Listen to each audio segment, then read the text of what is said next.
Hello, everybody.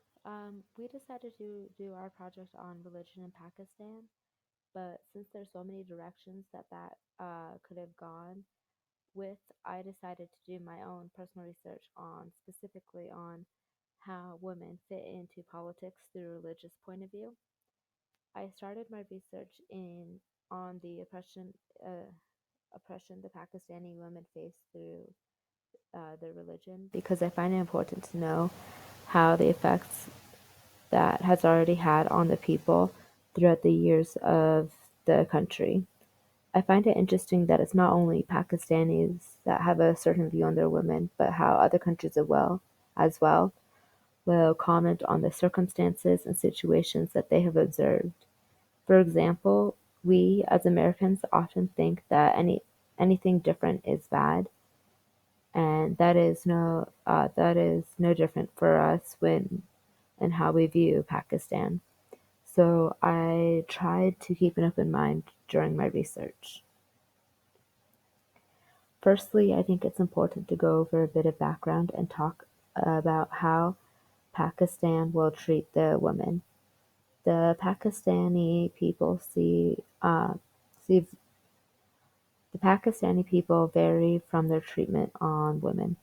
Some people agree with the Taliban and agree with strict laws on how women are treated.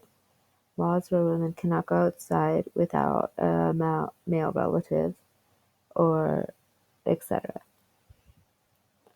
And under these laws, women become very oppressed. Women are often treated with violence as well. Women face a substantial systematic change in Pakistan, and most fundamental is the question of violence.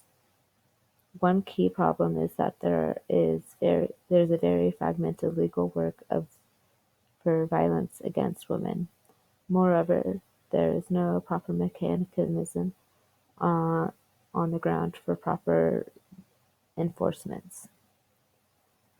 Then there's the opposite side of the spectrum, where women are treated as more as equals in society.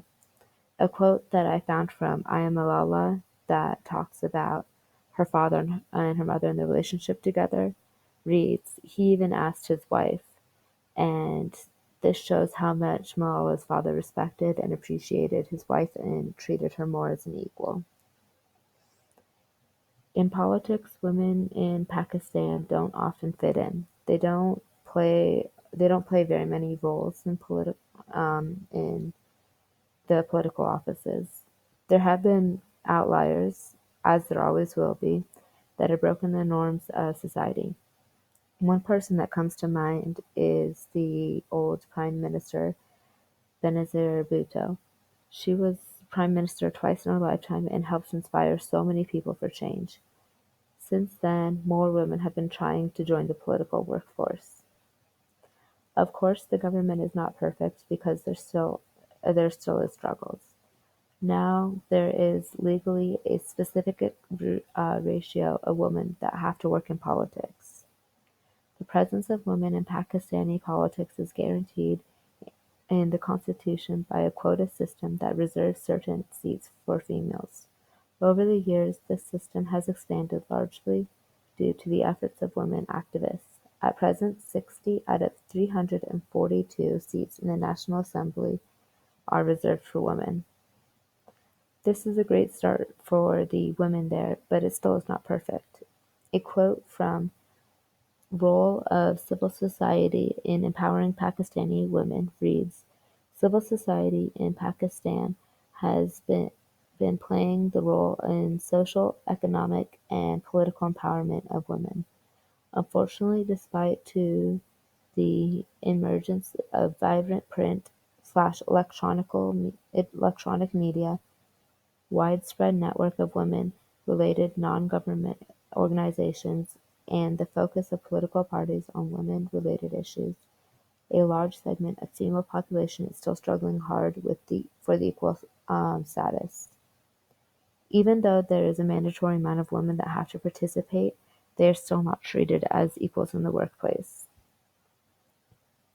There are many women who set a great example for their country. An example of one of these women is Shazia Mari. She is a member of the National Assembly of Pakistan, which she actually held that title twice. She also fought for equality education rights. Another great woman is Kashmala Tariq. She was also a member of the National Assembly, and she went to school to become a lawyer. She's a human rights activist and fought for the end of honor killings and other tragic oppressions for women. I think that the women of Pakistan are strong individuals who can want for change. Ghosh said, "Women can do and secure progress for and by themselves despite all the obstacles in their path. Despite all the problems women have in this country, we're still optimistic and we've come a long way in the past 2.5 decades.